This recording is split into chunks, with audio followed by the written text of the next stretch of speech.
A dramatic birth. As soon as the baby was born, he said something, which made the doctor unable to believe it and run away immediately, leaving the whole delivery room stunned. What did he say? Please join me in following the story to find the answer. One afternoon, Emily's hands trembled as she stood over the kitchen sink, the rhythm of dishwashing lost as her thoughts drifted into the usual fog of worry. She had been feeling off for days, but had brushed it off as the exhaustion of late pregnancy. Suddenly, a dizzy spell swept over her like a strong tide, pulling her under. She gripped the edge of the sink, waiting for it to subside, but instead, a sharp, unbearable pain shot through her lower abdomen. Her hand instinctively flew to her swollen belly. No, this couldn't be happening. She was only 7 months along. It was far too soon. The contractions were real, though, gripping her in a way she couldn't deny. She needed help, fast. Her heart raced as she staggered toward the kitchen table where her phone lay. Each step felt like wading through thick mud, her mind muddled by fear and pain. Her vision blurred, but she managed to swipe the screen, dialing for a cab in sheer desperation. The minutes stretched endlessly until, finally, she heard the honk outside. She stumbled to the front door, clutching her stomach, barely able to stand upright. The cab driver, a burly man with a kind face, rushed over to help her. "Ma'am, are you all right?" His voice was heavy with concern, his hands gentle as he guided her to the back seat. "Hospital. Please, hurry," she gasped, her voice strained and shaky. The driver didn't hesitate, slamming the door and bolting for the driver's seat. His foot hit the gas hard, and Emily squeezed her eyes shut, each jolt of the car sending another wave of pain coursing through her body. The cab sped through the streets, but for Emily, time seemed to slow to an agonizing crawl. Her breath came in short, panicked bursts as the world around her spun. The contractions were getting closer together, and the fear settled in her chest like a weight she couldn't shake. Was the baby going to be okay? Was she going to be okay? When they reached the hospital, the driver jumped out and flagged down a nurse at the entrance. Emily was barely conscious as she was wheeled inside, her surroundings a blur of white coats and flashing lights. "You're going to be all right, ma'am," a nurse assured her, though the words barely registered. The door to the delivery room swung open, and there stood Dr. Clark, a tall, composed man in his mid-40s, his expression calm despite the chaos around him. He moved swiftly, assessing her condition with a practiced eye. "She's only 7 months," a nurse informed him. Dr. Clark's face tightened, but he didn't let it show. "She's not dilated enough. We can't wait," he said, his voice firm. "We'll have to do an emergency C-section." Emily's head was spinning, her thoughts scattered like fragments of a shattered mirror. She wanted to speak, to ask questions, but the words wouldn't come. She felt like she was drowning, the world around her fading in and out as the pain took over. Emily heard the clatter of metal and the low murmur of voices, but it all felt distant, like it was happening to someone else. Dr. Clark stepped out to scrub his hands, following protocol, his steady presence offering a sliver of reassurance in the chaos. Emily lay back, her eyes fluttering closed, as exhaustion and fear tangled inside her. She wasn't ready.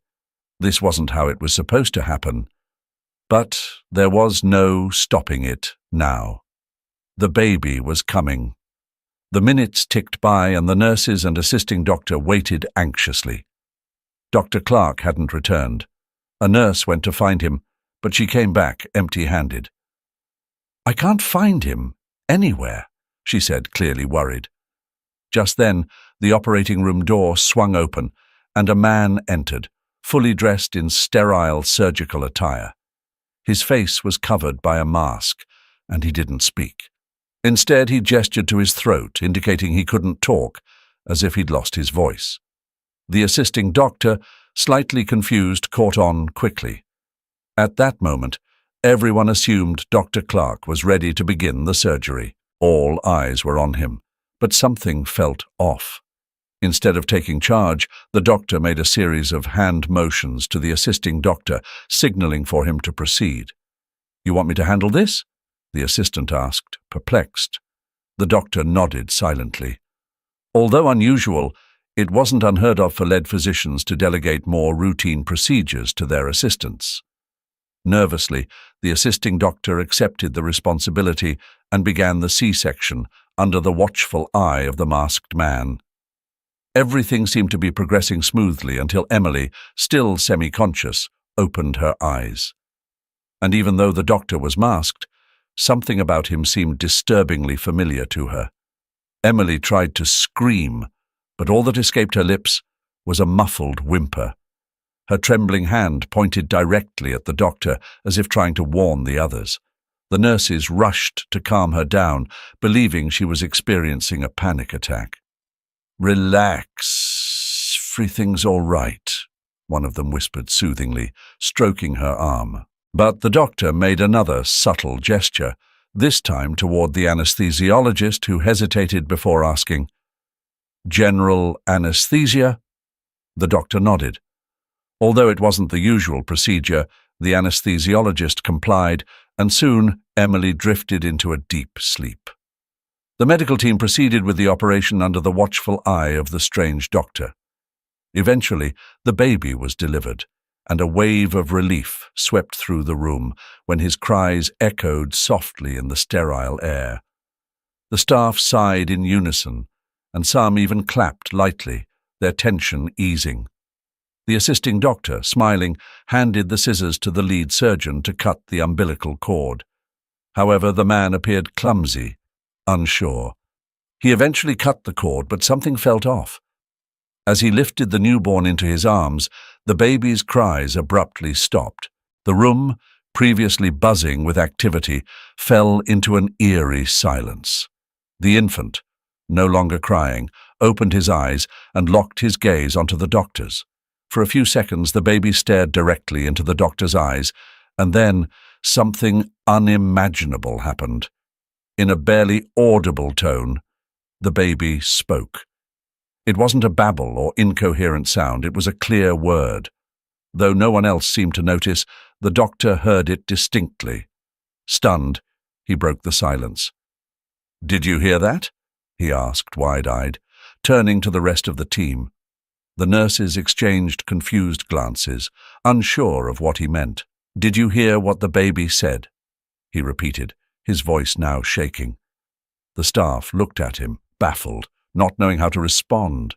The doctor, growing increasingly agitated, clutched his head in disbelief, unable to process what he had just heard. It was obvious no one else had heard it. "Get him away from me!" he suddenly shouted, panic lacing his voice, shattering the quiet of the operating room. At that moment his hands, once steady, began to tremble uncontrollably. Without warning, he released the baby, who fell gently onto Emily's chest, still under the effects of the anesthesia. The room froze in shock, no one reacting fast enough. They stood there, paralyzed, as the doctor, without another word, turned and bolted from the operating room, his footsteps echoing down the hallway. Everyone remained in stunned silence, unable to comprehend what they had just witnessed, the strange scene searing itself into their memories. The nurses quickly rushed to tend to the baby, who had resumed crying as soon as he landed on his mother's chest. None of them could make sense of what had just transpired or why the doctor had fled so suddenly. One of the nurses, still in shock, muttered, "Something wasn't right with that doctor." Since she came back from surgery, she had been acting strangely. I believe she thought the baby spoke to her. Those in the room exchanged bewildered glances. It didn't make sense. Newborns, especially ones so recently delivered, cannot talk. Their neurological and physical development isn't advanced enough to form words. A newborn's brain hasn't developed the connections needed to process spoken language, and while their vocal cords are functional for crying, They aren't yet capable of producing words. Despite this knowledge, a sense of unease spread through the room. Some of the medical team held the baby, trying to soothe him, and even brought their ears close, listening for any further sounds. But the baby just kept crying loudly, as any newborn would. The room buzzed with murmurs until a sharp sound cut through the air.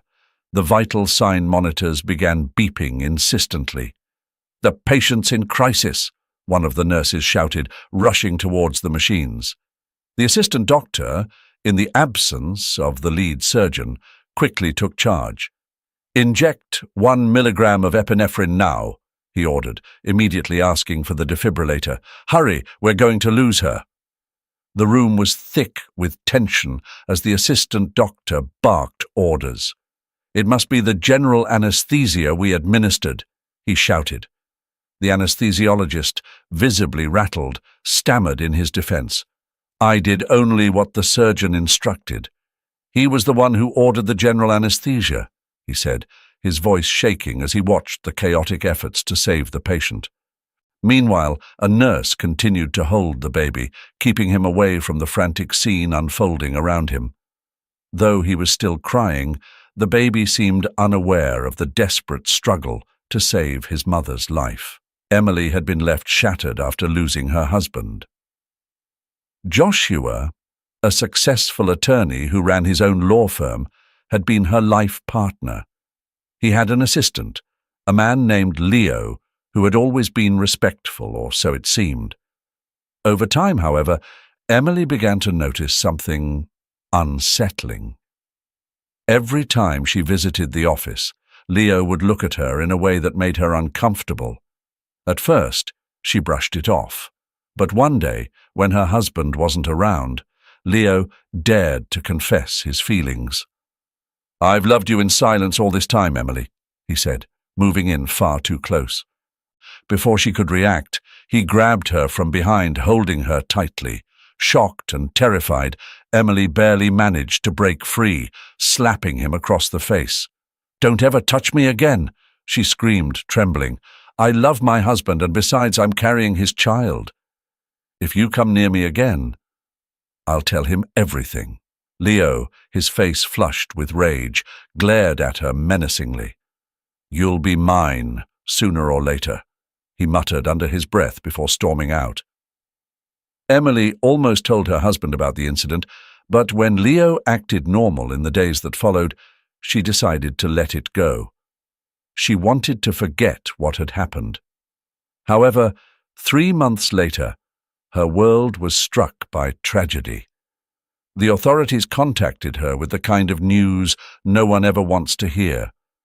Her husband had been killed in a car accident.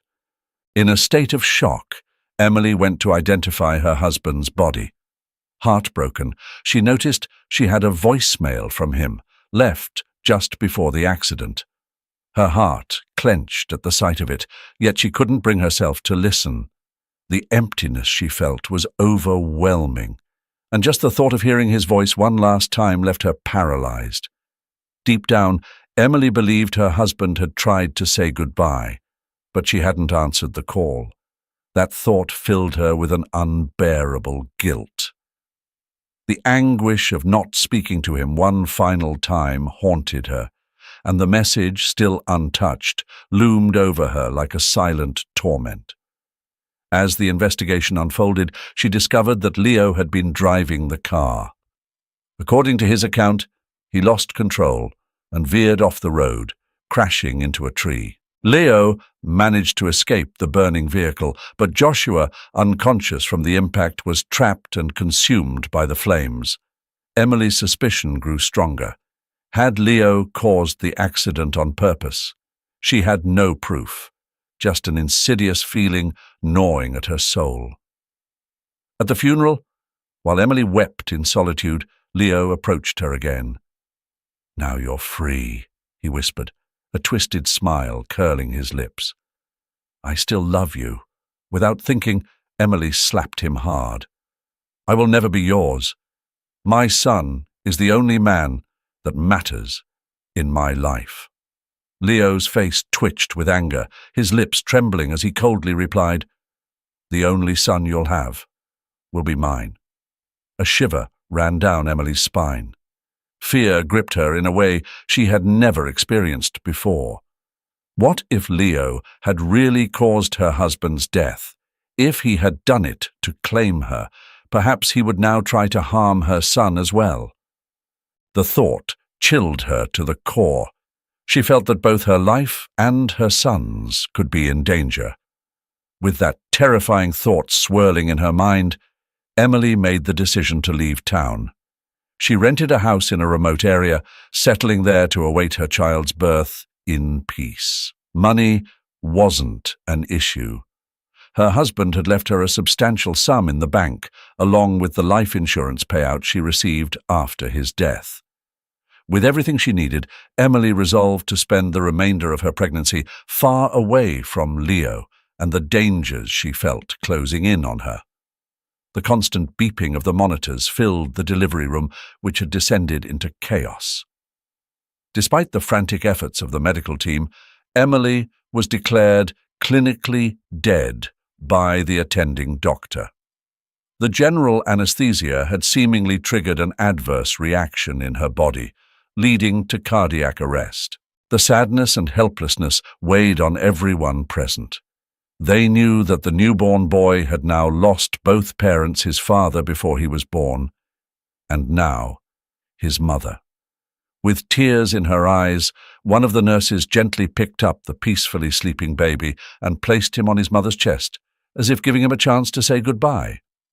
In that moment, the baby began to wail loudly. The hearts of everyone in the room shattered as they watched him instinctively seek to nurse, unaware of the tragedy surrounding him. His cries continued until one of the nurses tried to lift him, but the tiny infant clung to his mother's body, his small hands refusing to let go. The scene was heart-wrenching. No one knew what to do. Finally, the attending doctor decided he would have to separate the baby himself. Yet, just as he was about to pick up the child, a shout stopped him in his tracks. "Doctor, look at the monitor!" one of the nurses cried, alarmed. The heart monitor displayed a faint but undeniable pulse. Emily was breathing weakly, but she was breathing. It was nothing short of a miracle. "Quick! Inject 1 milligram of epinephrine," the doctor commanded, following protocol. Slowly, Emily's vital signs stabilized. The medical team was in disbelief.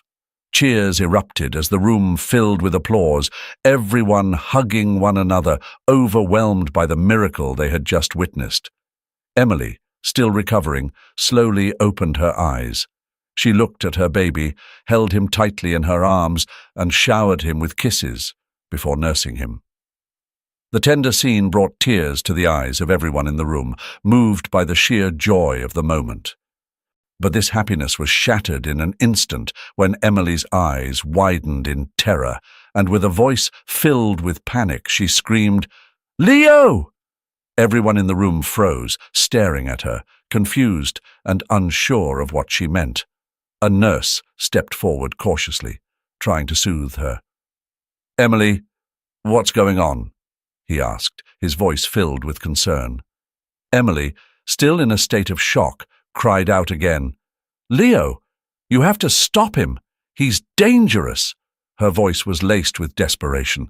Summoning her strength, she began to explain, "That wasn't a doctor. It was Leo, my husband's former assistant. I know he was trying to hurt my child." The medical team exchanged uncertain glances, not knowing what to make of her words. Emily quickly told them her suspicions about Leo, her belief that he had been involved in her husband's accident, and her growing fear that he had returned to do harm. Just as she finished speaking, the doors to the operating room burst open. The real Dr. Clark stumbled inside, his face bruised and a large welt visible on his head. He was also wearing nothing but his underwear, which left everyone even more bewildered. "What happened to you?" one of the nurses gasped in horror. Clark, panting, struggled to catch his breath. "While I was washing my hands to return to surgery, A man in a hoodie came up to me. He said there was an emergency, that someone had collapsed on the stairs. He begged me to follow him, and I did. But when we got there, no one was around. Then I felt a blow to the back of my head. Everyone in the room stood in stunned silence, barely able to process what they were hearing. Clark continued, his voice weak but determined. I was half conscious, but I saw him strip off my scrubs and put them on himself. Then, when he pulled off his hood to put on a surgical mask, I caught a glimpse of his face. Afterward, he dragged me down to the basement, tied me up, gagged me, and left me there until I managed to break free and get back here. "Did he threaten you?" asked the nurse, his voice trembling. "Yes," Clark replied, shuddering at the memory. "He said he would kill me if I didn't tell him how to stop a newborn's heart." The room gasped. Clark hesitated before continuing. "At first, I refused, but he beat me so badly that I had no choice. I told him he could do it with a glucose solution injection. Of course, it's harmless. It's just used to provide the body with energy in the form of glucose. Completely safe. But he believed it was lethal for the baby." The nurses and the rest of the medical team exchanged glances, now understanding why Dr. Clark had been acting so strangely in the operating room earlier. It hadn't been him all along. It was Leo. The man who had clumsily cut the umbilical cord had been the imposter. Quickly, they alerted the security guards and explained what had happened. One of the guards, after hearing Dr. Clark mention that the suspect had briefly exposed his face, became thoughtful. If his face was seen, maybe the security cameras caught it, he said, and they all hurried to the monitoring station. Emily accompanied them in a wheelchair, holding her son in her lap. With Dr. Clark's assistance, they managed to pinpoint the exact location and precise moment when the man, for a fleeting second, pulled down his hood, revealing his face. As they reviewed the footage, Emily watched anxiously. Suddenly, she gasped. "It's him, Leo," she exclaimed, trembling from head to toe. On the screen, everyone could see how the imposter, disguised as a doctor, had tied Clark up in the basement. The video showed the man making his way to the medical supply room. He was rummaging through the shelves until he found what he was looking for, the glucose serum Dr. Clark had mentioned, to deceive him. With a cold expression, he filled a syringe with the liquid and tucked it into the pocket of his coat. The footage continued. Leo, syringe concealed in his coat pocket, headed toward the operating room. Once inside, he waited for the moment when no one was paying much attention and discreetly pulled out the syringe. Then the video showed him cradling the little boy in his arms, seemingly ready to inject him with the serum.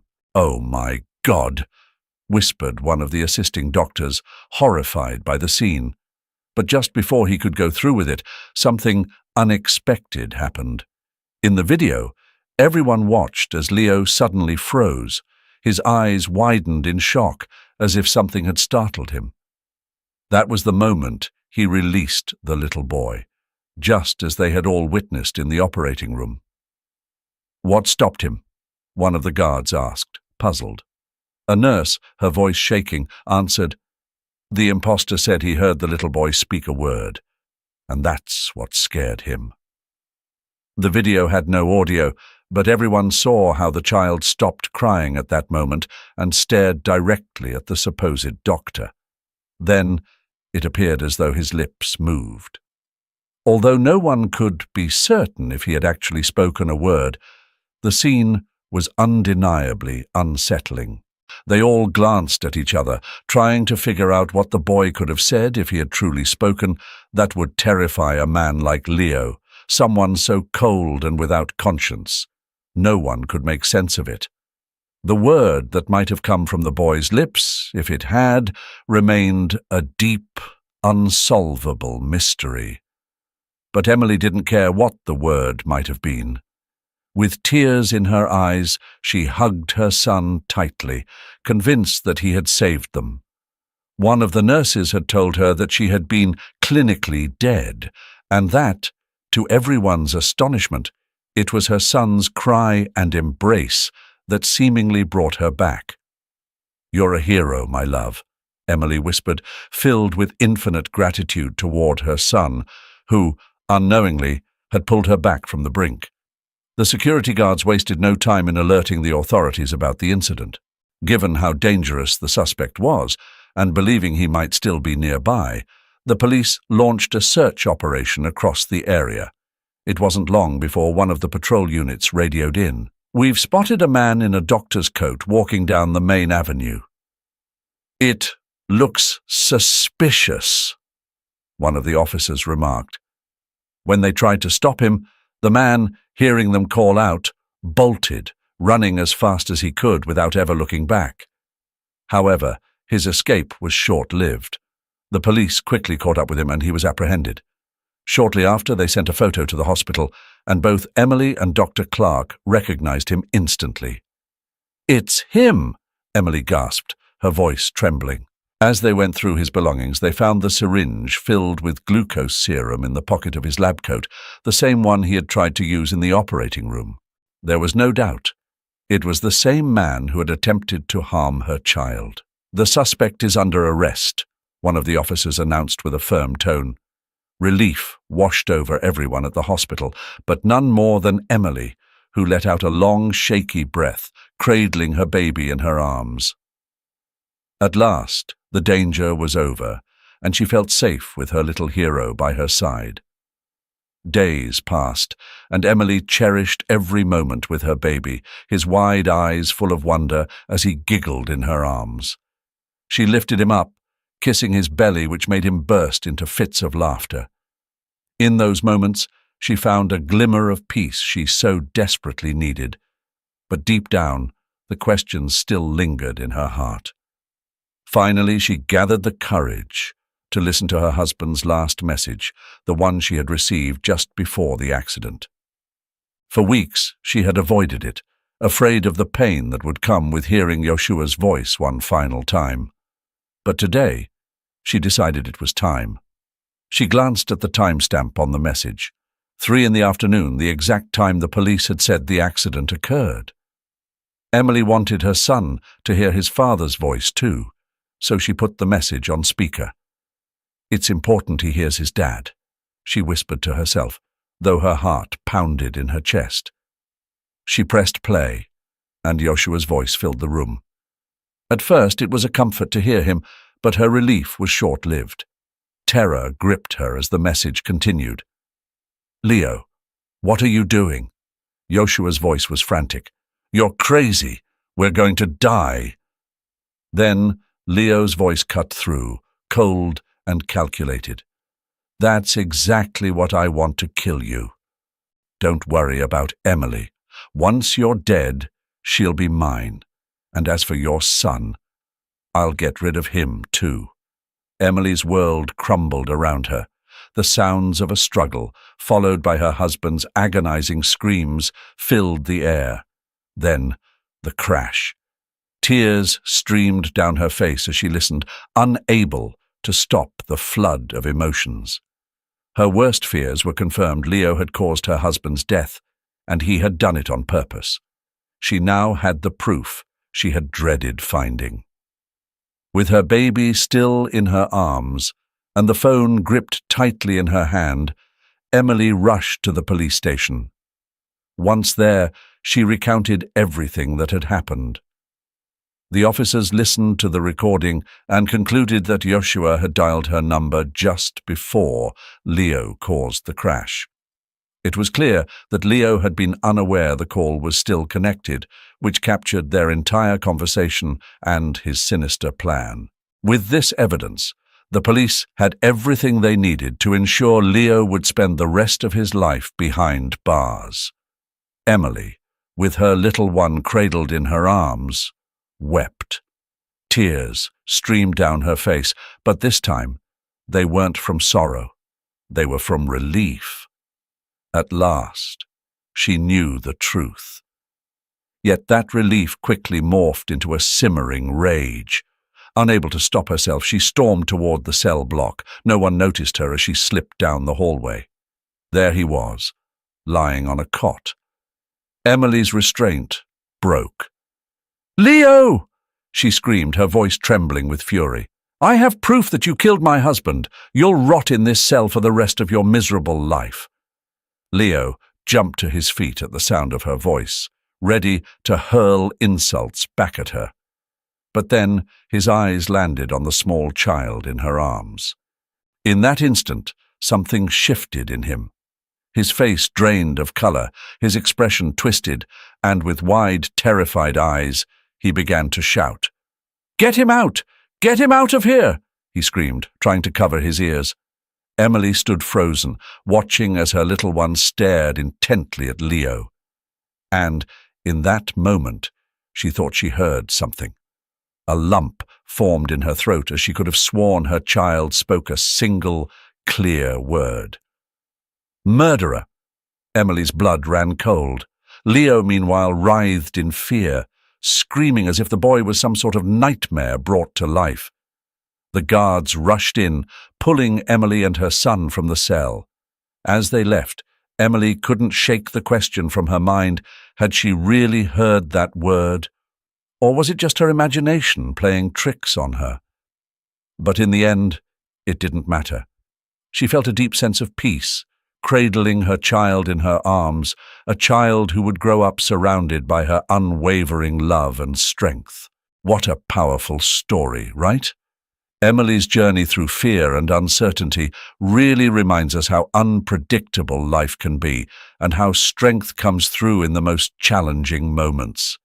If you found yourself holding your breath just like I did, don't forget to hit that like button and share your thoughts in the comments. And hey, if you're not already subscribed, make sure to do that now, so you won't miss more emotional and gripping stories like this one. Thanks for watching. See you next time, and may God bless you all.